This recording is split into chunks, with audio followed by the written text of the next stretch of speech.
Hi, welcome back to the entry level trading course by Valetax. I am your educator, Ryan Ifere, and this is episode 6. Today, we're going to be talking about market structure and how we can make it simpler and easy for you as a beginner to understand. So come along with me and don't skip. Stay tuned. Now, what exactly is market structure?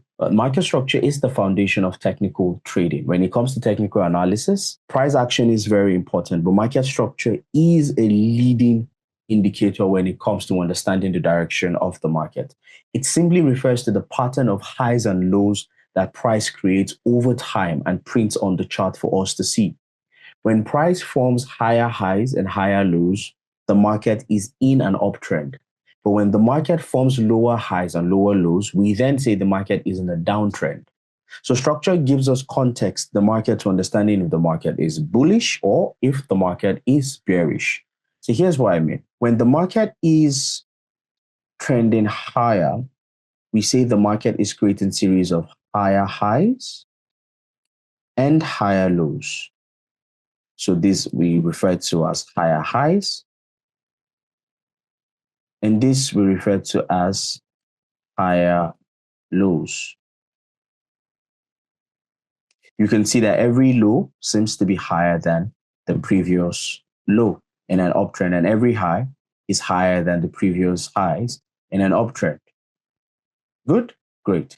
Now, when we talk about a downward trend, which is a bearish market, we're expecting to see the market consistently create series of lower lows and lower highs. So you see that every low is significantly lower than the previous low, and every high is significantly lower than the previous high. So in this case, we would say the market is creating lower lows, LL, and lower highs, LH. Now, this is the standard character of a downtrend and of an uptrend. Okay? Now, market structure shows us who is in control. How? If the market is consistently bearish, we know sellers are in the market. And if the market is consistently bullish, we know that there are more buyers in the market. So we know correctly which direction of the market we should be in technically and how we can take advantage for the market to be in our favor. Because at the end of the day, the trend is your friend and you want to be in line with the trend, not against the trend. So buyers or sellers, are we in a continuation or are we in a change? Are we in a trend or are we in a consolidation?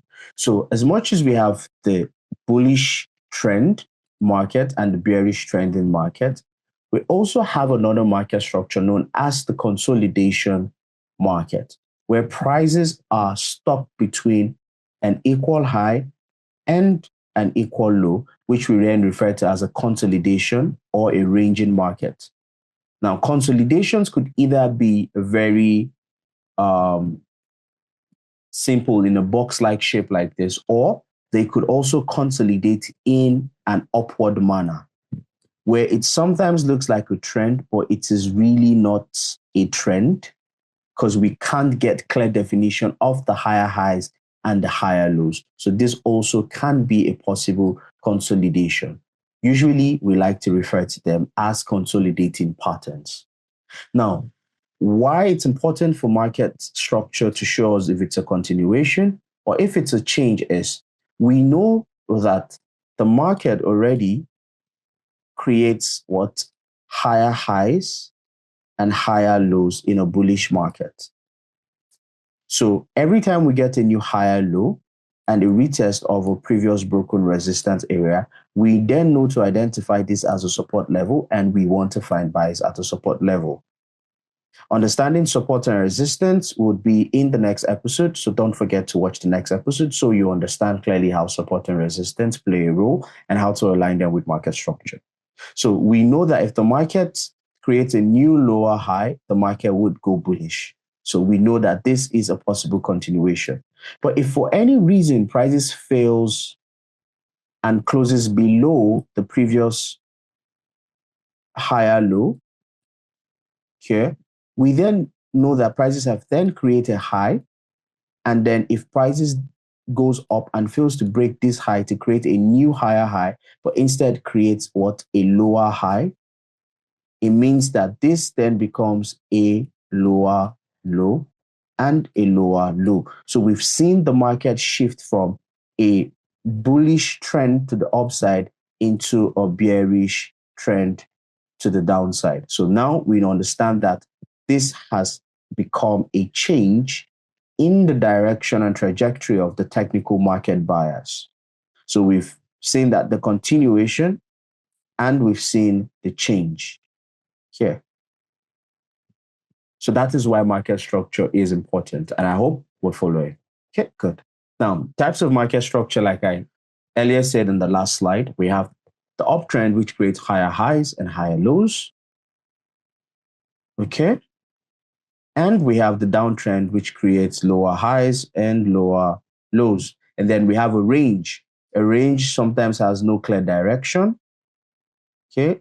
Usually could be something like this or something like this.